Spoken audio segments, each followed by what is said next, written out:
Hello नमस्कार साथियों, Dushyant civil classes में आप सभी लोगों का स्वागत है, हार्दिक अभिनंदन है। साथ ही साथ अभिजय बैच के आलोक में भी आप सभी लोगों का स्वागत है, हार्दिक अभिनंदन है। मेरे प्यारे साथियों, जैसा कि आप लोग भली भांति परिचित हैं कि अभिजय बैच के आलोक में आधुनिक भारतीय इतिहास के संदर्भ में हम लोगों ने अपने अध्ययन और अध्यापन के कार्यों को प्रारंभ किया हुआ है। फिलहाल देखिएगा, जो आपका करंट टॉपिक बना हुआ है मराठास को लेकर के हमारी कैलकुलेशन अभी चल रही है और मराठास को लेकर के पार्ट 5 यानी कि मराठाओं के 5 भाग अभी तक आपके सामने क्या है प्रस्तुत किए जा चुके हैं। देखिए, आज की जो आपकी चर्चा रहेगी, जाहिर सी बात है कि मराठा जब ये आपके कंप्लीट नहीं हुए हैं तो आज की जो चर्चा होगी ये मराठाओं के संदर्भ में ही क्या होगा, आपको अपना कंप्लीट डिस्कशन क्या है लेकर के चलना पड़ेगा। और आज मुख्यतः हमारा जो ध्यान रहेगा आंग्ल मराठा संघर्षों पर हमारा क्या है ध्यान रहेगा। अच्छा देखिएगा, अगर आपको कभी भी आंग्ल मराठा संघर्षों की शुरुआत अगर आपको करके दिखानी हो तो शुरुआत आप कैसे करके चलेंगे वो तरीका हमने ऑलरेडी आपको बता दिया है। हमने इससे पहली वाली क्लास में एक पेशवा का जिक्र आपके सामने किया होगा जिनको आपने कहा था माधवराव सेकंड। और पेशवा माधवराव सेकंड के शासनकाल की आप बात कर सकते हैं। 1775 ईस्वी में क्या है एक सूरत की संधि संपन्न हुई थी और ये जो आपकी सूरत की संधि संपन्न हुई थी हमने वहां भी आपको बताया होगा कंपनी तथा मराठाओं के मध्य संपन्न नहीं हुई थी, क्योंकि अगर सूरत की संधि कंपनी तथा मराठाओं के मध्य संपन्न हुई होती इसका मतलब क्या होता कि एक और तो आपको रेफरेंस किसका लेके चलना पड़ता, ईस्ट इंडिया कंपनी का रेफरेंस आपको लेकर के चलना पड़ता और एक और आपको किसका रेफरेंस लेकर के चलना पड़ता, पेशवा का रेफरेंस आपको लेकर के चलना पड़ता। लेकिन सूरत की संधि में पेशवा का कोई भी रेफरेंस आप लोग लेकर के नहीं चलते हैं। इसका मतलब यह है कि आपको यह बात कह करके चलना पड़ेगा कि 1775 ईस्वी में सूरत की संधि का धरातल जो आपके सामने आता है वो कंपनी तथा मराठाओं के मध्य संपन्न नहीं हुई थी, बल्कि एक और तो आप कंपनी को लेकर चलेंगे और एक लोग आप एक मराठा व्यक्ति को लेकर चलेंगे जिनका नाम हमने आपको क्या बताया होगा, रघुनाथ राव।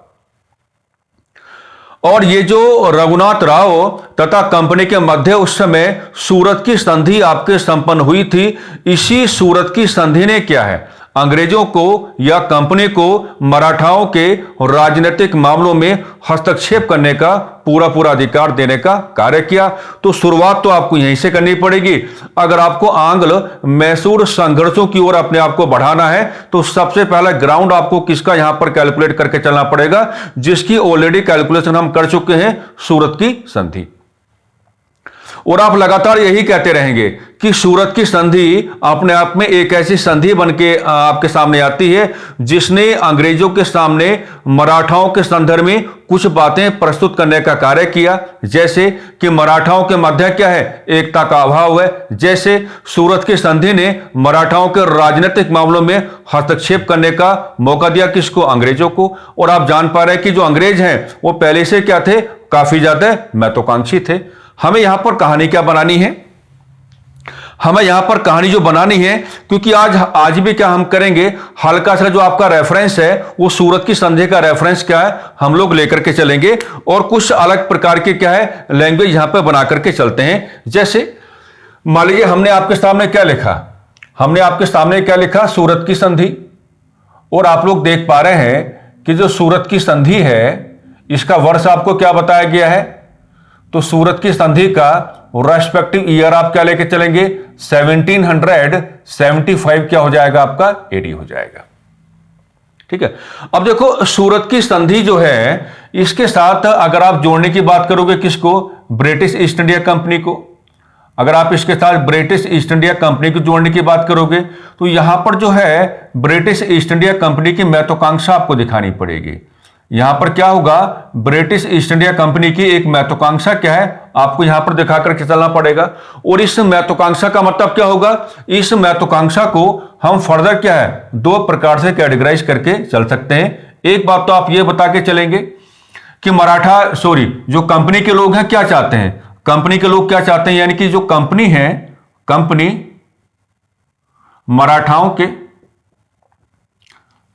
मराठाओं के भौगोलिक क्षेत्रों पर, कंपनी मराठाओं के भौगोलिक क्षेत्रों पर यह बता के चलेंगे कंपनी मराठाओं के भौगोलिक क्षेत्रों पर अपना अधिकार स्थापित करना चाहती थी, अपना अधिकार स्थापित करना चाहती थी, अपना अधिकार स्थापित करना चाहती थी,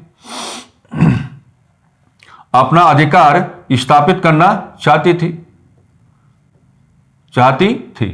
और ये जो कंपनी की महत्वाकांक्षा आप दिखाएंगे, ये कंपनी की यहां पर क्या है, एक बहुत ही आप कह पाएंगे कि बड़ी महत्वाकांक्षा है, यह बहुत ही गहरी महत्वाकांक्षा है, यह बहुत ही क्या विस्तारित महत्वाकांक्षा है। यानी कि कंपनी जो कार्य उसने बंगाल के साथ किया या जो कार्य उसने मैसूर के साथ किया, बिल्कुल वही कार्य किसके साथ करना चाहती है, मराठाओं के भौगोलिक क्षेत्रों के संदर्भ में करना चाहती है।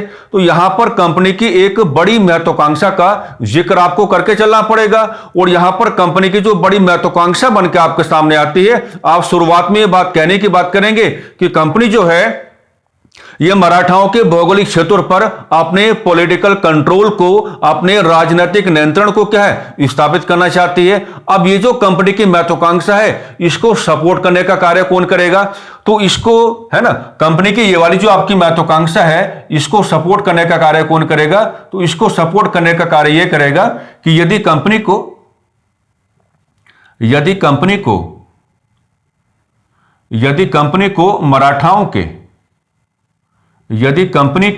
मराठाओं के राजनीतिक मामलों में, यदि कंपनी को मराठाओं के राजनीतिक, आप ये कह के चलेंगे, राजनीतिक मामलों में हस्तक्षेप करने का, और राजनीतिक मामलों में हस्तक्षेप करने का अधिकार मिल जाए,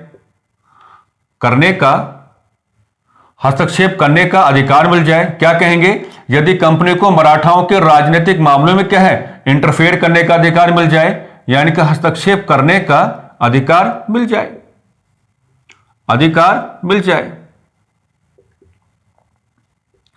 ओके। तो ये वाला जो रहेगा ग्राउंड आपका, ये क्या रहेगा, ये सपोर्टिव ग्राउंड के रूप में कार्य करेगा। तो सबसे पहले तो आप क्या करेंगे, यहां पर कंपनी की एक बहुत बड़ी महत्वाकांक्षा आप दिखाएंगे, और उसी महत्वाकांक्षा के साथ क्या है, एक आप सपोर्टिव ग्राउंड जोड़ने की बात करेंगे। मेरी बातें आपकी समझ में आ रही होंगी कि ये तो तभी संभव हो पाएगा कि जब कंपनी को क्या है, मराठाओं के पॉलिटिकल अफेयर्स में क्या है, इंटरफेयर करने का अधिकार मिल जाए, यानी कि कंपनी को मराठाओं के राजनीतिक मामलों में क्या है, इंटरफेयर करने का अधिकार मिल जाए। अब इसके साथ जब आप इस कहानी को थोड़ा और आगे बढ़ाने की बात करेंगे, तो यहां पर आप देखिएगा, जो आप पहले ही जान चुके हैं, हल्का सा दो प्रकार की चीजें आपके सामने आ रही हैं कि जो सूरत की संधि है, इसने क्या किया, इसने किया कि कंपनी को मराठाओं के राजनीतिक मामलों में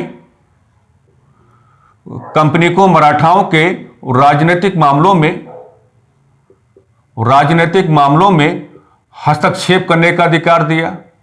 राजनीतिक मामलों में क्या है भाई, इंटरफेयर करने का अधिकार दिया, यानी कि राजनीतिक मामलों में हस्तक्षेप करने का अधिकार दिया, तो जो सपोर्टिव ग्राउंड आपने दिखाया था, तो वो जो आपका सपोर्टिव ग्राउंड है, वो किसकी ओर से आपके सामने आता है, वो सूरत की संधि की ओर से क्या आपके सामने आता है। अब इसी के साथ हम क्या जोड़ के चले थे, इसी के साथ हम जोड़ के चले थे कि सूरत की संधि में हमने ये भी जोड़ा था कि जो रघुनाथ राव हैं, रघुनाथ राव को कंपनी का सहयोग प्राप्त करते हुए, कंपनी का सहयोग प्राप्त करते हुए, कंपनी का सहयोग प्राप्त करते हुए, कंपनी का सहयोग प्राप्त करते हुए, है ना, मराठाओं का पेशवा बनना चाहते थे, मराठाओं का पेशवा बनना चाहते थे, मराठाओं का पेशवा बनना चाहते थे, मराठाओं का पेशवा बनना चाहते थे, बनना चाहते थे। भाई यही तो कारण था, यही तो रीजन है कि जो यहां पर आपके रघुनाथ राव हैं, ये कंपनी के साथ क्या करते हैं, सूरत की संधि संपन्न करते हैं और कहते हैं कि भैया देखो ऐसा है कि मराठाओं के अगेंस्ट आपको जो भी ग्राउंड सपोर्ट चाहिए होगी, वो तमाम प्रकार के जो ग्राउंड सपोर्ट्स हैं, यानी कि जो जमीनी सहयोग है, हम आपको देने का कार्य करेंगे। बदले में आप क्या करें, हमें मराठाओं का पेशवा बनाए जाने के क्रम में जो भी मदद आप कर पाए वो मदद आप करके चलेंगे, है ना।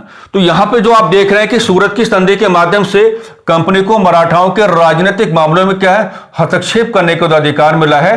तो इस हस्तक्षेप का मतलब क्या होगा, इस हस्तक्षेप का मतलब यह होगा कि कंपनी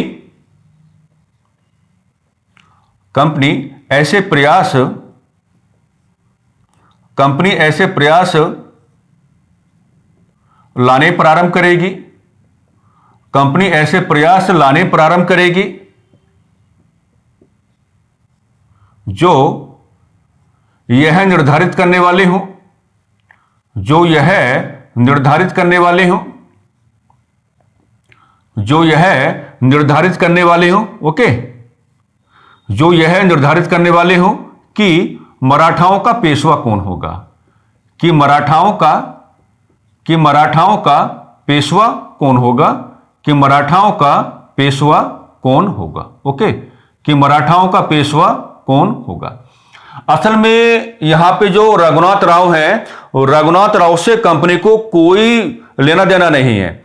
यानी कि कंपनी तो एक ओकेशन ढूंढ रही है, कंपनी तो क्या है, एक मौका ढूंढने का कार्य कर रही है कि मराठाओं के संदर्भ में हमें एक ऐसा मौका मिल जाए, हमें एक ऐसा अवसर मिल जाए ताकि हम मराठाओं की कमजोरी का आकलन करते हुए या मराठाओं की कमजोरियों को कैलकुलेट करते हुए मराठाओं के पॉलिटिकल अफेयर्स में इंटरफेयर करने का स्टार्ट करें। और जाहिर सी बात है कि जब हम हस्तक्षेप लाने का कार्य करेंगे तो संघर्ष पनपेंगे और उन्हीं संघर्षों के आलोक में नाना प्रकार की संधियां होती रहेंगी और जो नाना प्रकार की संधियां संपन्न होती रहेंगी उन्हीं के माध्यम से इन अ वेरी ग्रेजुअल वे, यानी कि क्रमबद्ध तरीके से धीरे धीरे क्या है, हम अपने आप को क्या है, नाना प्रकार के लाभ देने का कार्य करेंगे और एक दिन ऐसा आ ही जाएगा कि संपूर्ण मराठा क्षेत्र पर हमारा अधिकार स्थापित हो जाएगा। भाई हमने तो हमेशा कहा है कि रघुनाथ राव को इतना ज्यादा महत्वाकांक्षी नहीं बनना चाहिए था। दरअसल कंपनी के लोग मराठाओं को जब दूर से बैठ करके कैलकुलेट करने की बात कर रहे थे तो कंपनी के बड़े बड़े अधिकारियों का यहां पर यही मानना था कि मराठास क्या है, भारत की एक ऐसी रीजनल पॉलिटिकल पावर है जिसके मामलों में हस्तक्षेप करने का मौका शायद ही हमें कभी मिल पाए, क्योंकि मराठाओं में क्या है, एकता का भाव है।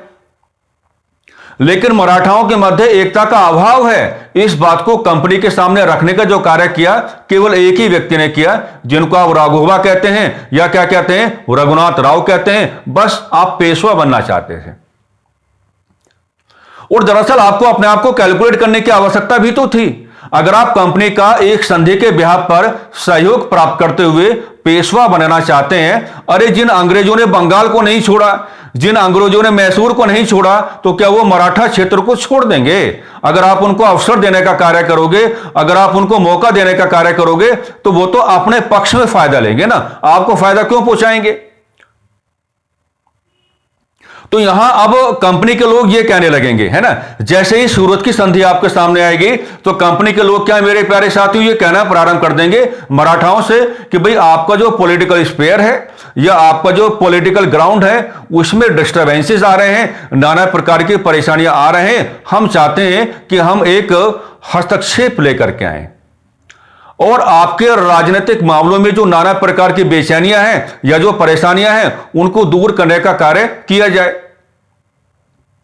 अब ऐसे समय में अगर कंपनी के लोगों का शिवाजी महाराज या पेशवा बाजीराव प्रथम जैसे व्यक्तित्व के साथ सामना हो जाता तो हम दावे के साथ कह रहे हैं कि अंग्रेजों को भारत में उसी समय क्या है, एक बहुत बड़ी राजनीतिक चुनौती का सामना करना पड़ता। लेकिन मामला बदला हुआ है। अगर मराठाओं की ओर से कोई ताकतवर व्यक्ति इस समय है तो उनका नाम क्या है, नाना फडणवीस है। अगर मराठा साम्राज्य को कोई इस समय बचा सकता है, अगर मराठा साम्राज्य को कोई इस समय बड़ा राजनीतिक संरक्षण देने का कार्य कर सकता है तो आपके सामने कौन आएंगे, नाना फडणवीस ही आएंगे। लेकिन चिंगारी दिखाने का कार्य सूरत की संधि ने कर दिया था, रघुनाथ राव ने कर दिया था। उन्होंने अंग्रेजों को बता दिया कि भैया आ जाओ, हमारे मध्य भी क्या है, एकता का अभाव है। यह कहानी उस समय रही। तो आज कुछ अलग तरीके से सूरत की संधि को हमने आपके सामने रखने का कार्य किया है। और यहीं से अब क्या होगा, आंग्ल मराठा संघर्षों को बढ़ावा मिलना स्टार्ट हो जाएगा। 3 प्रकार के आंग्ल मराठा संघर्ष आपको पढ़ के चलने होते हैं। 3 प्रकार के आंग्ल मराठा संघर्ष आपको क्या पढ़ के चलने होते हैं, और इनके अंदर की परीक्षा उपयोगी कैलकुलेशन क्या है, किस तरीके से चीजें आपके सामने आ जानी चाहिए। अब हम उन तमाम प्रकार की चीजों को क्या है कैलकुलेट करने का कार्य करेंगे।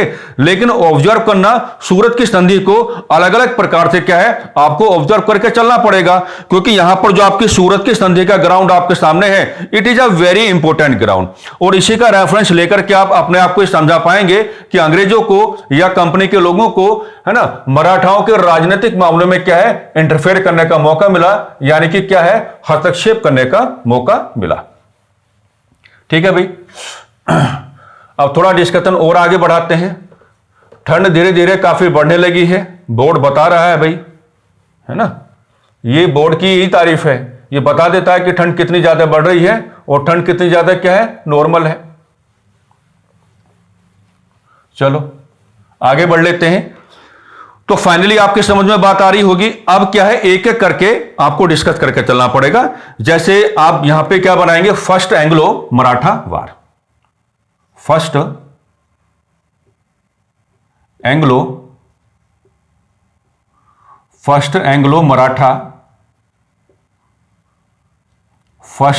मराठा वार। समय क्या लेके चलेंगे भाई, देखो वहीं से जहां से सूरत की संधि है वहीं से समय आपका स्टार्ट हो जाएगा। 1775 एडी से समय स्टार्ट होगा और कहां जाएंगे 1782 में जाएंगे। आप लोग कहां जाएंगे 1782 में आप यहां पे जाएंगे। यहां 1782 ईस्वी का समय जो है यह अपने आप में काफी क्या है महत्वपूर्ण समय है। अब इस समय आपको देखो क्या बता के चलना है, 2 चीजें आप लोग बता के चलेंगे सबसे शुरुआत में कि अगर फर्स्ट एंग्लो मराठा वार का ग्राउंड आपको कैलकुलेट करना है तो एक चीज तो आपसे यह पूछी जाएगी कि इस समय कौन है बंगाल के गवर्नर जनरल, बंगाल के गवर्नर जनरल। तो जब आप बंगाल के गवर्नर जनरल का रेफरेंस लेके चलेंगे तो आपका आंसर किस रूप में आ जाना चाहिए, वारेन हेस्टिंग्स। आपका रेस्पेक्टिव आंसर क्या हो जाना चाहिए, वारेन हेस्टिंग्स। इस समय क्या है भाई बंगाल के गवर्नर जनरल हैं। और एक रेफरेंस आपको किस चीज का लेके चलना पड़ेगा, पेशवा ऑफ मराठाज, यानी कि मराठाओं के पेशवा, मराठाओं के पेशवा। तो मराठाओं के पेशवा जो आपको मिलेंगे मेरे प्यारे साथियों, इस समय आप जान पा रहे होंगे, समय को ऑब्जर्व करो। या तो रेफरेंस किसका लेंगे, या तो उनको आप क्या कहेंगे माधवराव सेकंड, या तो आप उनको क्या कहेंगे माधवराव सेकंड, और या फिर क्या कहने की बात करेंगे माधव नारायण राव, या फिर क्या कहने की बात करेंगे माधव नारायण राव। ओके ठीक है। अब यहां पे देखो बड़े प्यार से आपको कुछ वैल्यूज को यहां पर क्या है थोड़ा स्टैब्लिश करके चलना पड़ेगा, और ये जरूरी चीजें हैं। जैसे आप एक बात देखो, मान लीजिए रफली मैंने आपके सामने क्या बनाया, इंडिया का मैप यहां पर बनाया, रफली इस तरीके से इंडिया का मैप मैंने आपके सामने बनाया। ठीक है, तो उस समय के हिसाब से हम ऐसा मान के चलते हैं कि भाई ये क्या रहा आपका बॉम्बे, ये क्या है आपका बॉम्बे प्रेसिडेंसी है। ये क्या लिया आपने, बॉम्बे प्रेसिडेंसी आपने लिया। और ये आपने नीचे क्या लिया, आपने मराठाज लिए, नीचे आपने क्या लिए मराठाज लिए। ओके, अब सूरत की संधि क्या संपन्न हो चुकी है, और सूरत की संधि जो आपके संपन्न हो चुकी है, तो सूरत की संधि का रेफरेंस हम बार बार लेके चल रहे हैं। यानी कि सूरत की संधि ने अब कंपनी के लोगों के आत्मविश्वास को बढ़ा दिया है, उनकी महत्वाकांक्षा को और ज्यादा बढ़ा दिया है। अब वो इंतजार नहीं करना चाहते, अब वो मराठाओं के राजनीतिक मामलों में हस्तक्षेप करना चाहते हैं। अब वो क्या मराठाओं के राजनीतिक मामलों में क्या है हस्तक्षेप करना चाहते हैं। तो यहां पे जो आपके बॉम्बे प्रेसिडेंसी के जो अधिकारी हैं, बॉम्बे प्रेसिडेंसी के जो अधिकारी गण हैं, यहां से आप एक रेफरेंस उठा के चलेंगे कि जो बॉम्बे प्रेसिडेंसी के क्या है अधिकारी गण हैं, ये क्या है ये अब मराठाओं के राजनीतिक मामलों में क्या है, धीरे धीरे हस्तक्षेप लाना प्रारंभ करते हैं। धीरे धीरे क्या है, हस्तक्षेप लाना प्रारंभ करते हैं। और साथ ही साथ आपको यह भी तो जोड़ के चलना पड़ेगा कि बॉम्बे प्रेसिडेंसी के जो अधिकारीगण हैं, ये मराठाओं के राजनीतिक मामलों में अपना हस्तक्षेप लाने की प्रक्रिया के साथ साथ क्या है, मराठाओं के कुछ भौगोलिक क्षेत्रों पर, या आप ऐसा कह सकते हैं कि मराठाओं के भौगोलिक क्षेत्र पर अपना अधिकार भी क्या है, स्थापित करना चाहते हैं। कोई दिक्कत वाली बात नहीं है। यानी कि अब मामला क्या जुड़ेगा, यही जुड़ेगा कि बॉम्बे प्रेसिडेंसी के जो अधिकारीगण हैं, ये मराठास के मामलों में क्या है, इंटरफेयर करना प्रारंभ कर देते हैं। और उस इंटरफेरेंस का मतलब क्या होगा, आप लोग मेरी बातें समझ पा रहे होंगे कि ये लोग क्या है, मराठाओं के ज्योग्राफिकल रीजन्स पर अपने पॉलिटिकल कंट्रोल को स्टैब्लिश करना चाहते हैं, अपने राजनीतिक नियंत्रण को स्थापित करना चाहते हैं। तो ये जो अधिकारीगण हैं, इनकी जो इच्छाएं आपके सामने आ रही हैं, जो हम ओरली आपको समझा रहे हैं, इन अधिकारीगण की जो इच्छाएं आपके सामने आ रही हैं, इन इच्छाओं का विरोध किसने किया उस समय? इन इच्छाओं का जो विरोध है, इन इच्छाओं का जो विरोध है, वॉरेन हेस्टिंग्स ने किया। वॉरेन हेस्टिंग्स ने किया। इन इच्छाओं का विरोध किसने किया? वॉरेन हेस्टिंग्स ने किया। उसने समझाया किसको? बॉम्बे प्रेसिडेंसी के अधिकारियों को कि भाई इस तरह का जो व्यवहार आप लोग कर रहे हैं, ये ठीक नहीं है। यानी कि वॉरेन हेस्टिंग्स जो है, यहां पर अपने ही लोगों के खिलाफ हो जाते हैं। और जब अपने ही लोगों के खिलाफ हो जाते हैं तो बाद में क्या होगा, यानी कि बॉम्बे प्रेसिडेंसी के जो अधिकारी हैं, ये क्या है, ब्रिटेन में जाकर के उनकी शिकायत करेंगे कि भैया ये जो बंगाल के आपके गवर्नर जनरल हैं, अरे ये तो बहुत अलग सा कार्य कर रहे हैं। ये तो हमारी जो इच्छाएं हैं, मराठाओं के भौगोलिक क्षेत्रों के संदर्भ में उनका विरोध करने की बात कर रहे हैं। जब एक संधि ने हमको मौका दे ही दिया है, क्या कहा मैंने, जब एक संधि ने हमको मौका दे ही दिया है और इस मौके की तलाश तो हम कर ही रहे थे, तो क्यों ना हमको इसका फायदा उठाना चाहिए। लेकिन बंगाल के जो गवर्नर जनरल हैं, उनका कंट्रोल किस पर था? बॉम्बे प्रेसिडेंसी के अधिकारियों पर भी था। और उन्होंने बॉम्बे प्रेसिडेंसी के अधिकारियों को साफ साफ कहा कि भैया आपका एथिकल ट्रीटमेंट नहीं है, यह आपका क्या है, अनएथिकल ट्रीटमेंट है, आप ठीक नहीं कर रहे। कहने का मतलब यह है, अब इनको जो करके चल रहा था वो करके चलना ही था। इन्होंने तुरंत शिकायत कहां चिपका दी?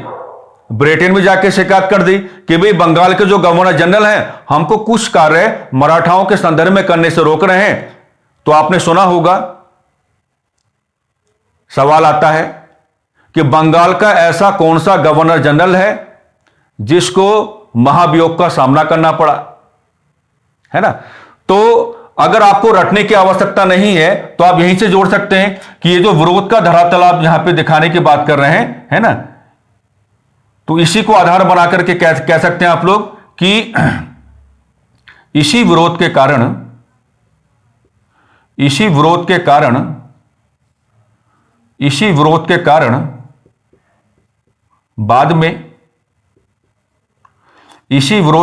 बाद में वॉरेन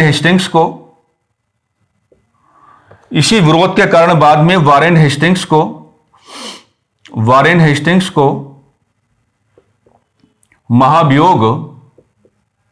महाभियोग यानी कि इंपीचमेंट का सामना करना पड़ा था। महाभियोग का सामना करना पड़ा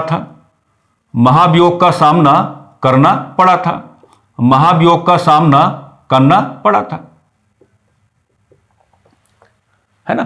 तो इस बात को जैसे सवाल आ जाता है तो उस सवाल को आपको रटने की आवश्यकता नहीं है। आप यहां पे क्या है, एक अच्छी कहानी आप यहां पे बना सकते हैं और इसी हिसाब से क्या है, आप अपनी वैल्यूज को या जो भी आपके मूल्य हैं आप उनको कैलकुलेट करके चल सकते हैं। तो बंगाल के गवर्नर जनरल का रेफरेंस आपके सामने है, मराठाओं के पेशवा का रेफरेंस आपके सामने है और Bombay presidency versus Bengal presidency का ग्राउंड भी आपके सामने है। और वहीं से आपका सवाल क्या हो जाता है, जस्टिफाइड हो जाता है कि ऐसा गवर्नर जनरल कौन रहा जिसको बाद में जाकर के क्या है, महाभियोग यानी कि इंपीचमेंट का सामना करना पड़ा।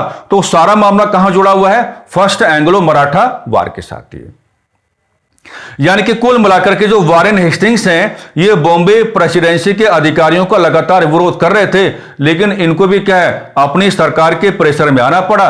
और जब सरकार ने कहा कि भैया जो हो रहा है वो होने दो, फिर फाइनली बाद में क्या है, वॉरेन हेस्टिंग्स क्या है, इन्होंने विरोध करना बंद कर दिया था, क्योंकि बाद में सरकार की ओर से क्या पूरा आदेश आ चुका है कि मराठाओं के संदर्भ में बॉम्बे प्रेसिडेंसी जो करना चाहती है, आप बॉम्बे प्रेसिडेंसी को वैसा कार्य करने दो, आप रोको मत। आ रही होगी बात आपके समझ में। अब यहां पर क्या है, बहुत सारी चीजें आपके सामने आएंगी, लेकिन परीक्षा उपयोगी धरातल क्या है, तो परीक्षा उपयोगी धरातल आपके सामने क्या आएगा, वो 1782 एडी में आएगा, 1782 ईस्वी में आएगा। और 1782 ईस्वी में आप क्या लेके चलेंगे, साल बाई की संधि, साल बाई की संधि आप लेके चलेंगे। ओके, साल बाई की संधि आप लेके चलेंगे। अब यहां पर जो साल बाई की संधि है, तो साल बाई की संधि के पक्ष बनाओ जरा। तो साल बाई की संधि के पक्ष आपके कैसे बनेंगे, एक और आपका क्या हो जाएगा, ब्रिटिश ईस्ट इंडिया कंपनी हो जाएगा, और मेरे प्यारे साथियों एक और कौन हो जाएगा, अब आएगा आपका पेशवा। अब प्रॉपरली क्या आएगा आपका पेशवा। पेशवा कौन आपके सामने है। अब देखो यहां पे क्या क्या बातें आपको जोड़ के चलनी पड़ेंगी। पहली बात तो क्या है ना, कंपनी की ओर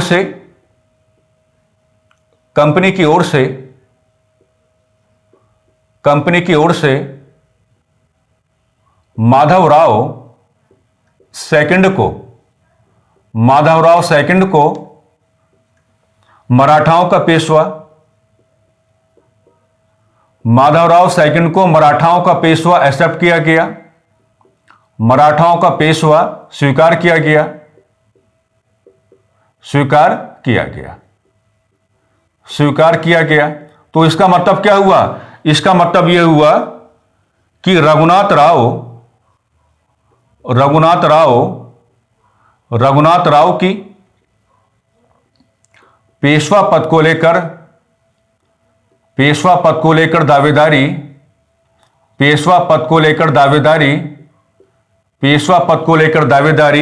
हमेशा के लिए समाप्त हो गई, हमेशा के लिए समाप्त हो गई। ओके, हमेशा के लिए समाप्त हो गई। एक चीज और नोट डाउन करके चलेंगे, साल सेट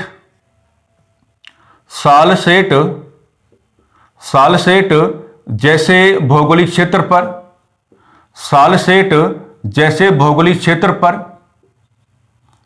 पर अंग्रेजों का नियंत्रण स्थापित हुआ, अंग्रेजों का नियंत्रण स्थापित हुआ, अंग्रेजों का नियंत्रण स्थापित हुआ, अंग्रेजों का नियंत्रण स्थापित हुआ, अंग्रेजों का नियंत्रण स्थापित हुआ।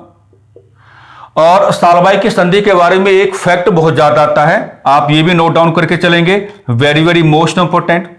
इस संधि ने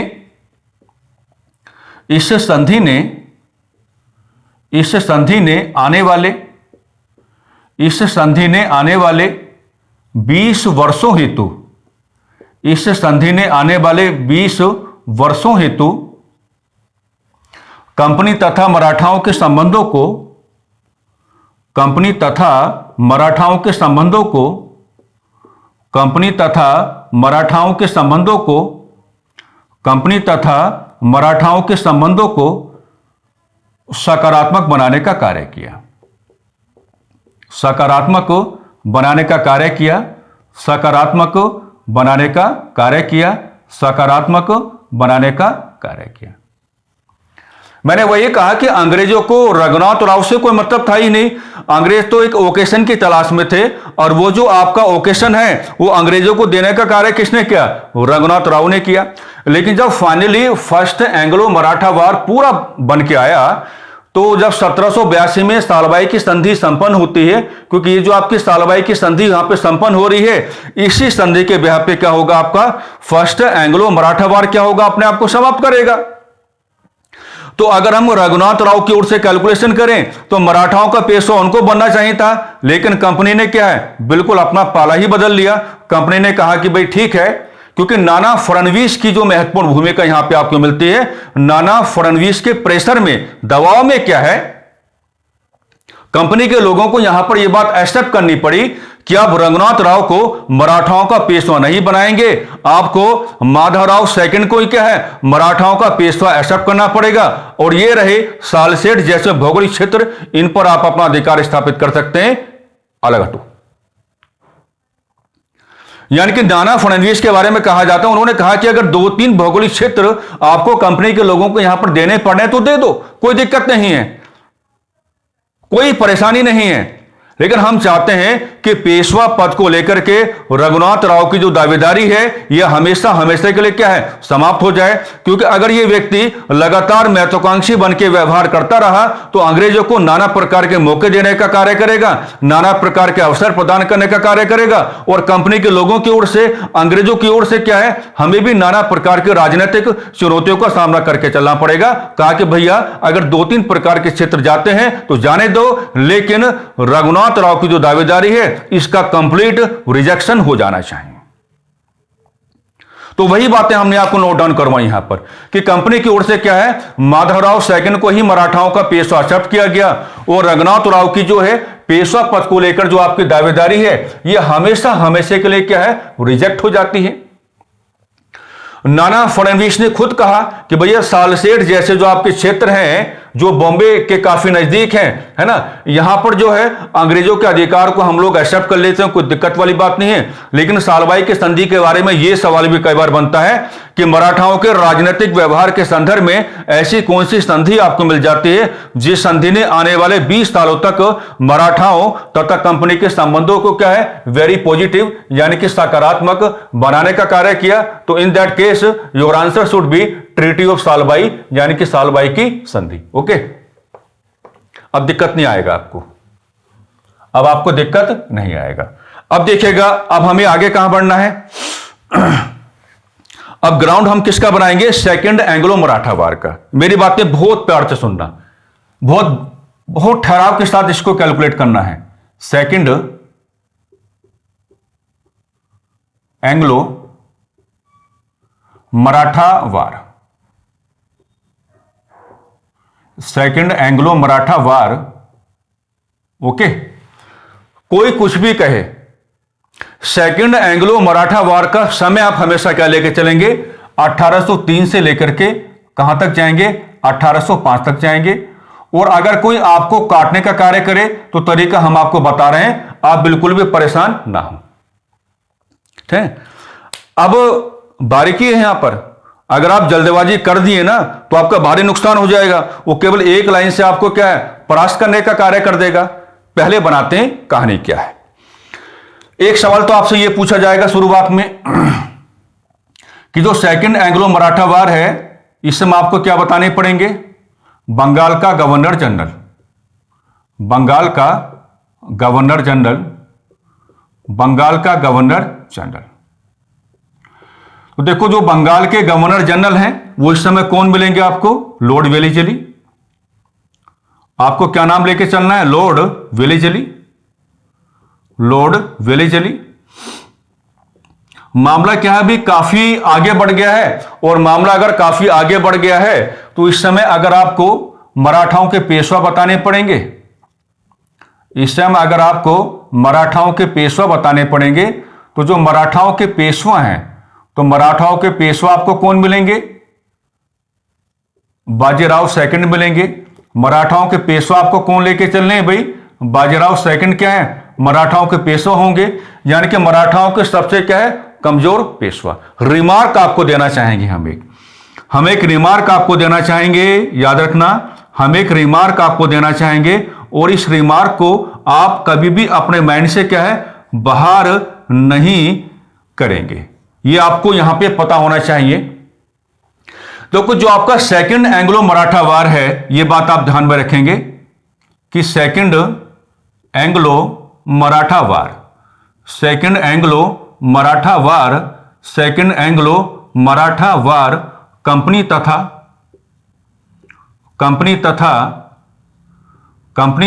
पेशवा के मध्य नहीं हुआ था, कंपनी तथा पेशवा के मध्य नहीं हुआ था, कंपनी तथा पेशवा के मध्य नहीं हुआ था। याद रखना भैया जी, वो एक बात में कह देगा कि निम्न कथनों पर विचार करो, द्वितीय आंग्ल मराठा संघर्ष मुख्यतः कंपनी तथा पेशवा के मध्य हुआ। एरर है। पूरी कहानी आपको बनानी पड़ेगी इसकी।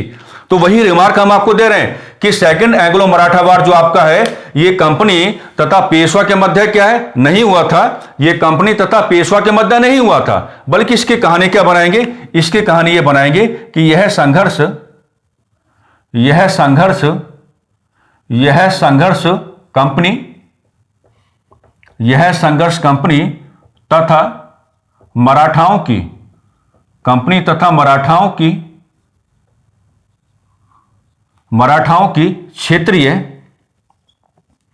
कंपनी तथा मराठाओं की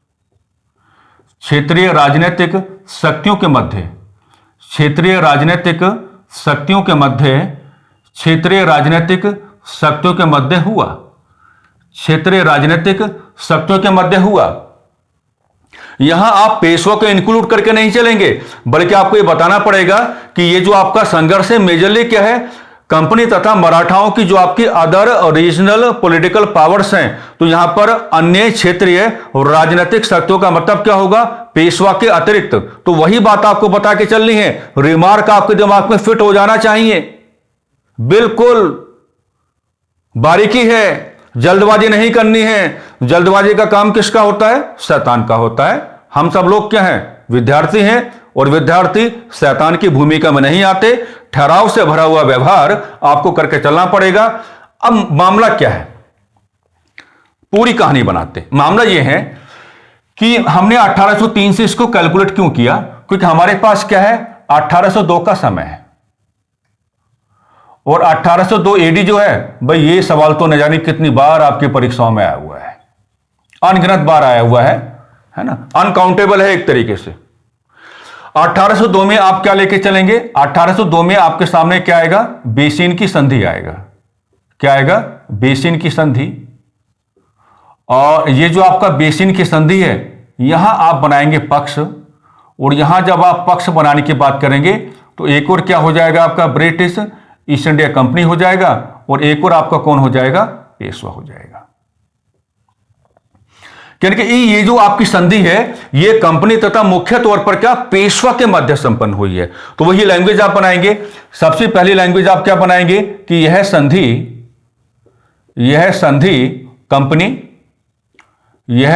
कंपनी तथा पेशवा के मध्य, यह संधि कंपनी तथा पेशवा के मध्य संपन्न हुई। पेशवा के मध्य क्या हुई भाई, संपन्न हुई।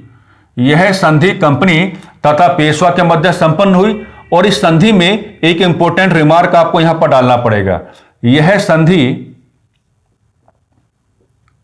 अभी याद रखना है, यह संधि, क्योंकि सहायक संधि का तो कंप्लीट पोस्टमार्टम हम करने वाले हैं ना, तो अभी जो हल्के फुल्के रेफरेंसेस आ रहे हैं उनको जरा अपने दिमाग में बस कैलकुलेट करके चलो। यह संधि सहायक संधि के प्रावधानों के अनुरूप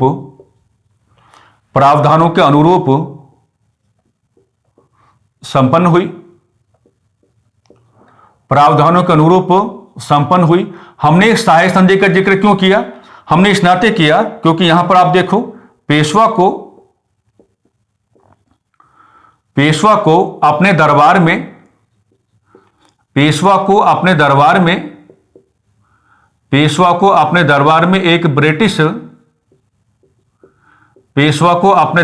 एक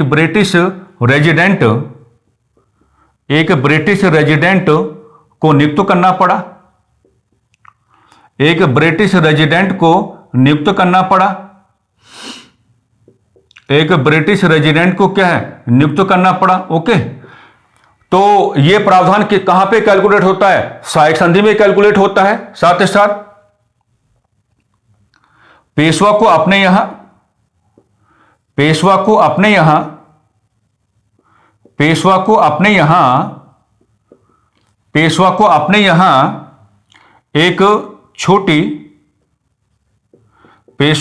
यहां एक छोटी ब्रिटिश सैन्य टुकड़ी तैनात करनी पड़ी। सैन्य टुकड़ी क्या है, तैनात करनी पड़ी, तैनात करनी पड़ी, है ना। और आप लोग जानते हैं कि सहायक संधि के ये वाले जो आपके प्रावधान होते हैं, अगर ऐसे प्रावधान किसी भी भारत की शक्ति के संदर्भ में कैलकुलेट हो रहे हैं, जैसे आज आप पेशवा का जिक्र कर रहे हैं, तो इसका मतलब क्या होगा कि जो बेसिन की संधि आपके सामने आती है, तो हमने ये तो कह दिया है कि बेसिन की संधि में जो आपके प्रोविजंस हैं वो सहायक संधि, दैट मीन्स सब्सिडरी अलायंस के प्रोविजंस कैलकुलेट हो रहे हैं। लेकिन ये जो आप देखते हैं तो ये है ना, जैसे एक ब्रिटिश रेजिडेंट को नियुक्त करना पड़ रहा है, या अपने यहां पर क्या है, एक छोटी ब्रिटिश सैन्य टुकड़ी को नियुक्त करना पड़ रहा है, या उसे तैनाती देनी पड़ रही है, तो इनके रख रखाव में जो भी खर्चा होगा वो तो आप कहेंगे उस खर्चे का जो वहन है वो कंपनी नहीं करेगी, बल्कि कौन करके चलेगा, पेशवा करके चलेगा। यानी कि ये दोनों प्रकार के जो अरेंजमेंट आपके सामने यहां पे आ रहे हैं, ये सहायक संधि का बड़ा कॉमन ग्राउंड है कि इनके रिगार्डिंग जो भी आपका एक्सपेंडिचर होगा, इनके रिगार्डिंग जो भी आपका क्या होगा, एक्सपेंडिचर होगा, वो एक्सपेंडिचर किसके अकाउंट में जाएगा, वो पेशवा के अकाउंट में जाएगा। यानी कि खर्चे का वहन कौन करेगा, वो पेशवा करेगा। तो कुल मिलाकर के ये मामला आपको यहां पर बना करके चलना पड़ेगा। प्रॉपर लैंग्वेजेज आपको बनानी पड़ेंगी कि सेकंड एंग्लो मराठा वार जो आपका है ये कंपनी तथा पेशवा के मध्य संपन्न नहीं है, बल्कि यह संघर्ष आपका क्या है, कंपनी तथा मराठाओं की क्षेत्रीय राजनीतिक शक्तियों के मध्य संपन्न हुआ है। तो ये जो आप सूरत की संधि आप देख रहे हैं, ये जो आप सूरत की संधि आप देख रहे हैं, इसी सूरत की संधि का विरोध होगा। और सॉरी, ये जो आप बेसिन की संधि आप देख रहे हैं, तो इसी बेसिन की संधि का क्या होगा, अब विरोध होगा। और जब इसी बेसिन की संधि का विरोध होगा, तो उसी विरोध की प्रक्रिया में ग्राउंड किसका बनेगा, सेकंड एंग्लो मराठा वार का बनेगा। पेशवा को जो कार्य करना था वो करके बैठ गए हैं। सबसे कमजोर पेशवा हैं, वो झगड़े में नहीं पड़ना चाहते हैं फिलहाल। अभी उनको बेसिन की संधि के माध्यम से उन्होंने क्या है, अपने और कंपनी के मध्य के संबंधों को क्या है, वेरी पॉजिटिव बनाने का कार्य किया कि भैया आओ संधि कर लेते हैं, बात खत्म हुई। लेकिन इससे बेचैनी होगी, इससे परेशानी होगी कि मराठाओं की जो अदर रीजनल पॉलिटिकल ब्रांचेस हैं, या मराठाओं की जो अदर रीजनल पॉलिटिकल पावर्स हैं, उनमें बेचैनी होगी। उनका कहना यह रहेगा कि पेशवा को इतनी आसानी के साथ बेसिन की संधि पर हस्ताक्षर नहीं करने चाहिए। तो वहीं से आपका ग्राउंड किसका बनेगा, सेकंड एंग्लो मराठा वार का बनेगा।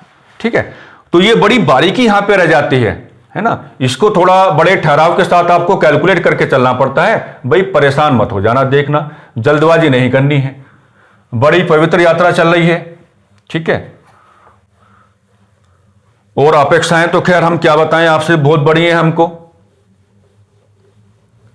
और मैंने पहले बोला था कि मेरी अपेक्षाओं को भार मत मानना। मेरी अपेक्षाएं क्या हैं, रिक्वेस्ट हैं, प्रार्थनाएं हैं कि आपको अच्छा करना है। ठीक है, अब देखो मामला क्या बनेगा, मामला क्या बनेगा। एक सवाल आता है आपकी परीक्षाओं में, देखो इसको ऐसे कैलकुलेट करते हैं। जैसे मैंने क्या लिखा यहां पे, आपका बड़ोदरा, ओके। अच्छे से नोट्स बनाना इस ड्राफ्टिंग का, मतलब सारी ड्राफ्टिंग अच्छी हैं। बड़ोदरा हो जाएगा, भोसले,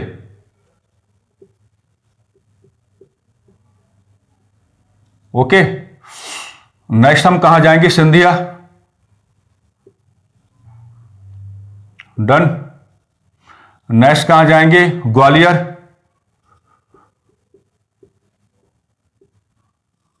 और नेक्स्ट हम कहां जाएंगे, पूना, ओके।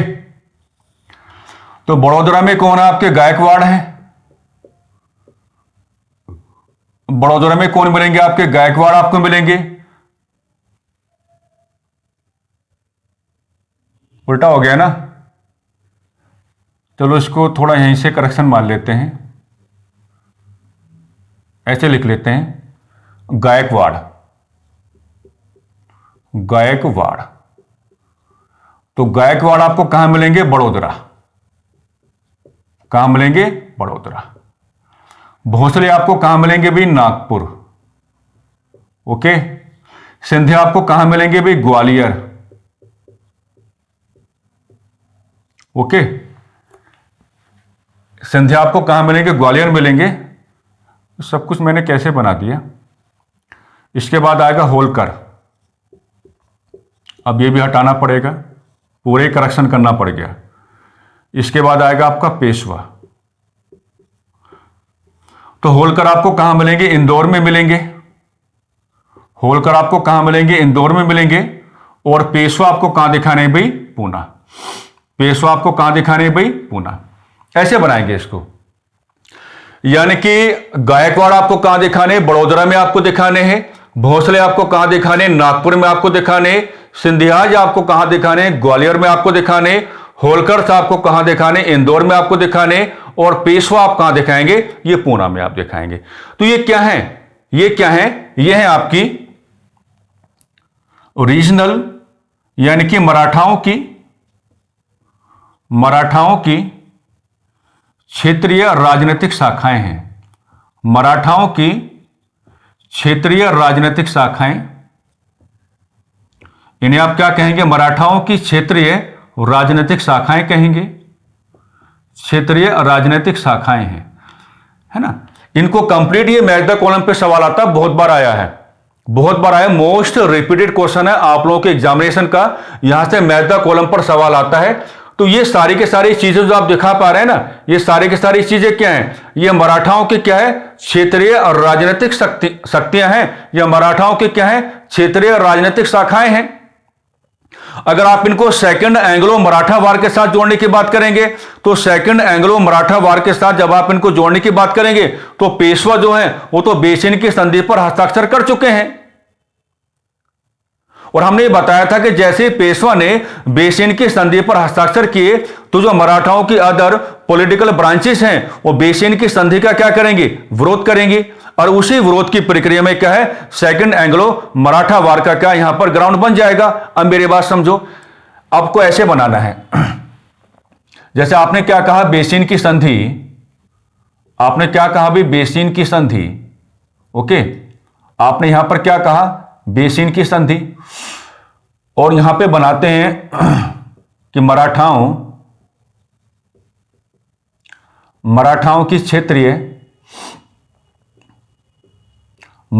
की क्षेत्रीय राजनीतिक शक्तियों ने विरोध किया। अब यहां पर जो विरोध हुआ है उसमें आपको इक्वेशन बनानी है। इक्वेशन आपकी क्या बनेगी? विरोध में जो सबसे आगे रहे वो आपके कौन रहे? नागपुर के भोसले, प्लस ग्वालियर के आपके कौन है? सिंधिया, और प्लस इंदौर के आपके कौन है? होलकर है। यहां पे जो आपके गायकवाड़ हैं आप उनको छोड़ करके चलेंगे। यानी कि बेसिन की संधि का उस समय जो बड़ा विरोध हुआ, तो बेसिन की संधि का जो बड़ा विरोध हुआ मराठाओं की अदर पॉलिटिकल ब्रांचेस की ओर से, उसमें जो भोसले हैं, सिंधिया हैं, या जो आपके होलकर हैं, ये सबसे क्या है? आगे रहे हैं। और फाइनली हमको क्या कहने का मौका मिल गया है कि विरोध की इसी प्रक्रिया में हम ये कहेंगे कि विरोध की इसी प्रक्रिया में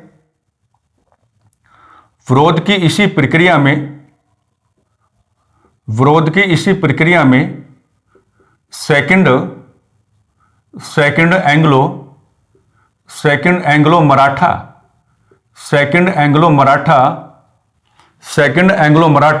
वार प्रारंभ हुआ। द्वितीय आंग्ल मराठा संघर्ष क्या हुआ? प्रारंभ हुआ।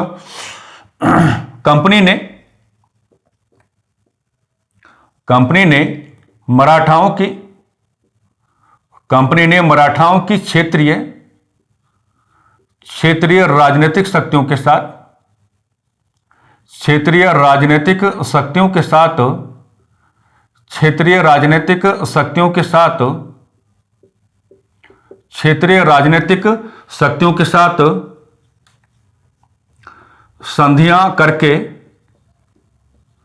संधियां करके उन्हें कमजोर बनाने का कार्य किया, उन्हें कमजोर बनाने का कार्य किया, उन्हें कमजोर बनाने का कार्य किया, उन्हें कमजोर बनाने का कार्य किया। जैसे नंबर 1 पे आपका लिखेंगे, आपको भोंसले दिखाने हैं, तो भोंसले कहां से जुड़े हुए हैं? नागपुर के साथ, नागपुर के साथ, ठीक है। इनके साथ संधि हुई थी 1803 में, और 1803 एडी में संधि कौन सी संपन्न हुई? देवगांव की संधि, देवगांव की संधि। तो देवगांव की संधि का मतलब क्या होगा कि कंपनी के लोगों ने नागपुर के जो भोंसले हैं उनको शांत करा दिया है, उनको चुप करा दिया है। नंबर 2, आपके क्या भी सिंधियाज हैं, और सिंधिया कहां से हैं भाई? ग्वालियर से हैं। कहां से हैं? ग्वालियर से हैं। कहां से हैं भाई? ग्वालियर से हैं। इनके साथ संधि संपन्न होगा कब? 1805 एडी में, और संधि का नाम क्या होगा? सुरजी अर्जन। क्या है? सुरजी अर्जन है। सुरजी अर्जन, अर्जुन नहीं है, अर्जन है। सुरजी अर्जन गांव की संधि, सुरजी अर्जन गांव की संधि। ये किसके साथ संपन्न हुआ? जो आपके ग्वालियर के संध्याज हैं, इनको भी शांत करा दिया गया, भैया आप भी चुप बैठ जाओ। बाद में कौन बचे आपके? इक्वेशन के हिसाब से होलकर। होलकर के साथ, होलकर कहां से हैं? इंदौर से हैं। होलकर कहां से हैं भैया आपके? इंदौर से हैं। इनके साथ संधि संपन्न कब हुआ? 1805 में हुआ, और संधि का नाम क्या था? राजपुर घाट की संधि। संधि का नाम क्या था? राजपुर घाट की संधि। संधि का नाम क्या था अभी? राजपुर घाट की संधि, राजपुर घाट की संधि। तो यह पूरा मामला किसका रहा? सेकंड एंग्लो मराठा वार का रहा।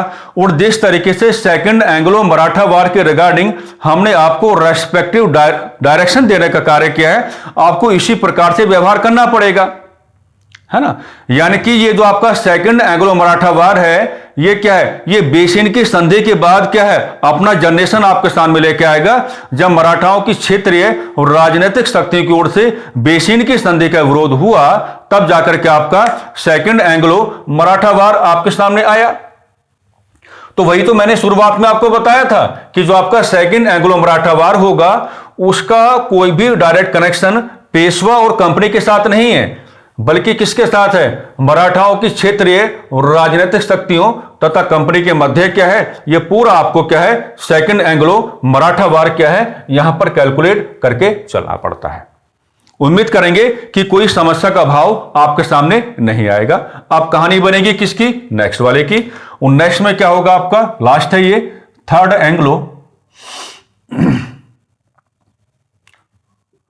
Anglo Maratha, third Anglo Maratha war. समय लेके चलेंगे 1816 से लेकर के 1818 एडी तक, है ना। ओके, अब मामला क्या रहेगा? मामला यह रहेगा कि इस समय आप रेफरेंस किसका लेंगे?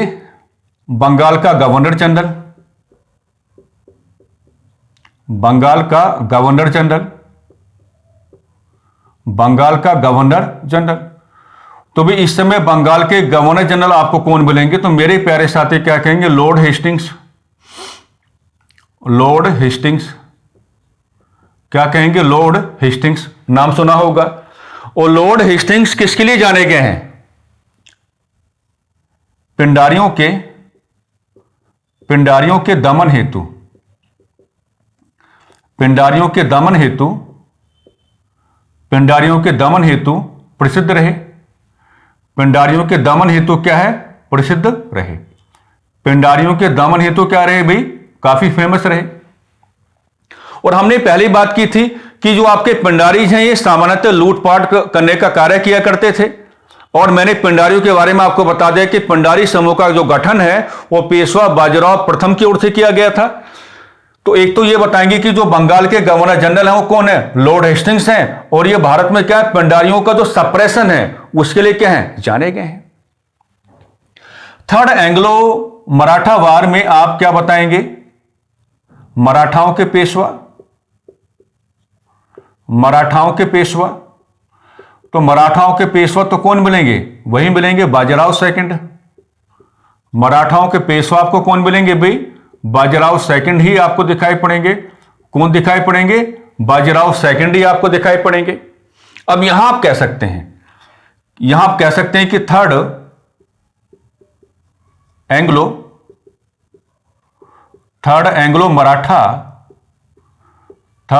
मराठा वार कंपनी तथा पेशवा के मध्य हुआ, कंपनी तथा पेशवा के मध्य हुआ, कंपनी तथा पेशवा के मध्य हुआ, कंपनी तथा पेशवा के मध्य हुआ।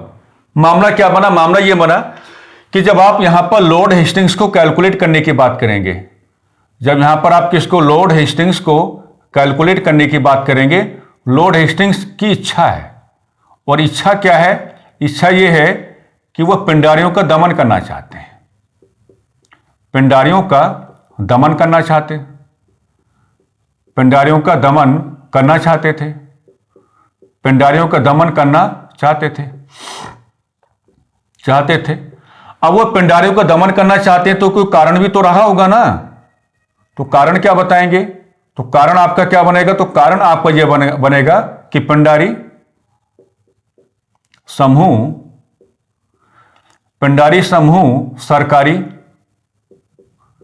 सरकारी खजाने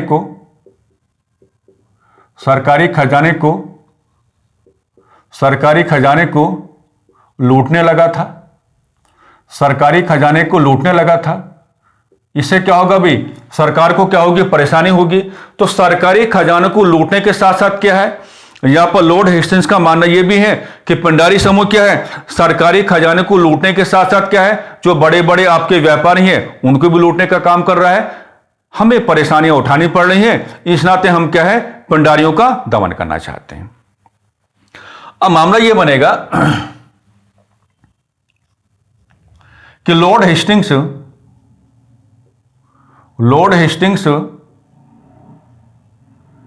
की इस इच्छा का विरोध करते हुए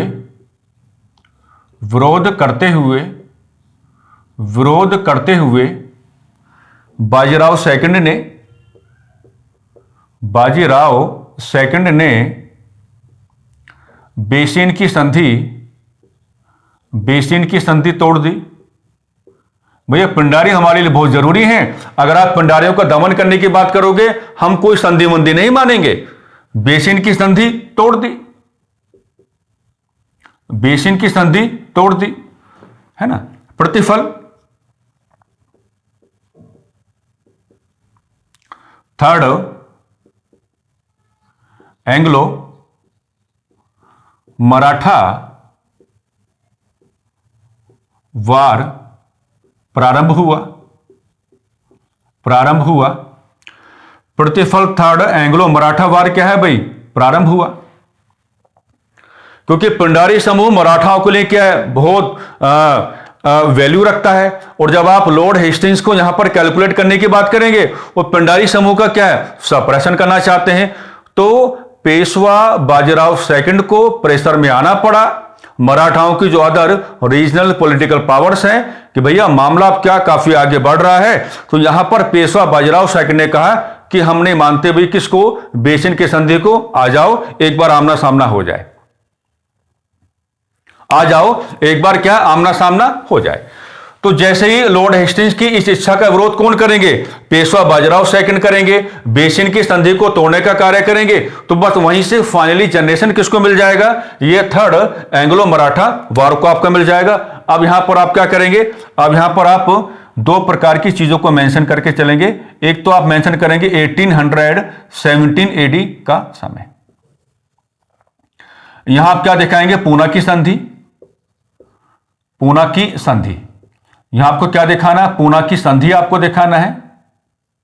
और ये जो पूना की संधि है, हम कहेंगे कि इसी के आलोक में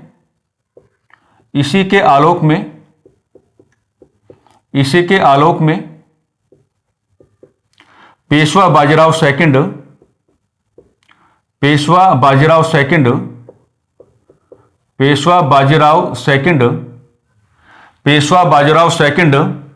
कंपनी के पेंशन धारक बने, कंपनी के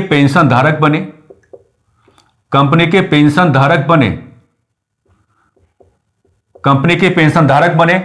मराठाओं के राजनीतिक व्यवहार के संदर्भ में जितने भी पेशवाज आपके सामने आते हैं, उनमें केवल बाजीराव सेकंड ही एकमात्र ऐसे पेशवा हैं जो कंपनी के पेंशन धारक बने थे। एकमात्र पेशवा आपको कौन दिखाई पड़ेंगे? बाजीराव सेकंड ही आपको दिखाई पड़ेंगे, जो कंपनी के क्या बने मेरे प्यारे साथियों? उस समय पेंशन धारक बने। और इसी के साथ जब आप समय जोड़ेंगे किसका? 1818 का, तो 1818 का समय जो आपके सामने कैलकुलेट होगा, आप कहेंगे कि पेशवा का पद हमेशा के लिए समाप्त कर दिया गया। पेशवा का पद हमेशा के लिए समाप्त कर दिया गया। पेशवा का पद हमेशा के लिए समाप्त कर दिया गया। हमेशा के लिए समाप्त कर दिया गया। पेशवा का पद हमेशा के लिए क्या? समाप्त कर दिया गया। और यहां जो आपकी पूना की संधि है, इसका मतलब आप समझ पा रहे होंगे कि यह थर्ड एंग्लो मराठा वार को क्या है? समाप्त कराने का कार्य करेगी। तो यहां जो मामला बनेगा पंडारियों के सप्रेशन का बनेगा। और जैसे ही लॉर्ड हेस्टिंग्स ने पंडारियों का सप्रेशन करने की बात की, तो बाजीराव सेकंड को सामना करना पड़ गया। किसका? कंपनी का। और जब बाजीराव सेकंड तो कमजोर है, अब सामना करने के लिए तो आ गए हैं, क्योंकि मामला पंडारियों के सप्रेशन का है। लेकिन जो आपके लॉर्ड हेस्टिंग्स हैं, इन्होंने भारत में पंडारियों को दमन कर दिया था। और ये भारत में क्या है? पंडारियों के सप्रेशन के लिए क्या है? काफी ज्यादा क्या रहे? फेमस रहे, यानी कि काफी ज्यादा क्या रहे भाई? प्रसिद्ध रहे। लेकिन आप देख पा रहे हैं कि 1817 में पूना की संधि हो जाती है। और पहले पूना की संधि के माध्यम से क्या है? पेशवा बाजीराव सेकंड को कंपनी अपना क्या बनाएगी? पेंशनर बनाने का कार्य करेगी, यानी कि पेंशन धारक बनाने का कार्य करेगी। और 1818 तक आते आते कहेगी कि पेशवा का पद हम क्या है? समाप्त करते हैं, यानी कि मराठाओं की कहानी समाप्त। ठीक है। तो आज की चर्चा में हमने जो आपके तीनों के तीनों जो आपके आंग्ल मराठा संघर्ष हैं, उन पर बड़े प्यार के साथ हम लोग ने डिस्कशन किया। परीक्षा उपयोगी जो भी तमाम प्रकार की वैल्यूज आपके सामने आ जानी चाहिए, वो तमाम प्रकार की वैल्यूज का वेरी प्रॉपर जो प्रेजेंटेशन है वो आपके सामने आ चुका है। अब जिम्मेदारी मेरे प्यारे साथियों आप लोगों की बनती है कि आप ये जो आपके डिस्कशंस हैं, इनको किस प्रकार से आगे बढ़ाने का कार्य करेंगे। वो जिम्मेदारी हम आप पर छोड़ते हैं। हम लगातार कार्य कर रहे हैं, आप भी लगातार कार्य कर रहे हैं। ठीक है, सब लोग मिलकर कार्य करेंगे, यात्रा बढ़िया होगी, व्यवस्थित होगी, अनुशासित होगी, पवित्र होगी। ठीक है, और हम लोग अपने लक्ष्य की प्राप्ति कर ही लेंगे। बिल्कुल घबराने की कोई आवश्यकता नहीं है। अननेसेसरी वे क्या है? अपने आप को चिंता में डालने की कोई आवश्यकता नहीं है। ठीक है, बस इन्हीं सकारात्मक शब्दावलियों के साथ हम आज की चर्चा को थोड़ा विराम देना चाहेंगे। नमस्कार, धन्यवाद।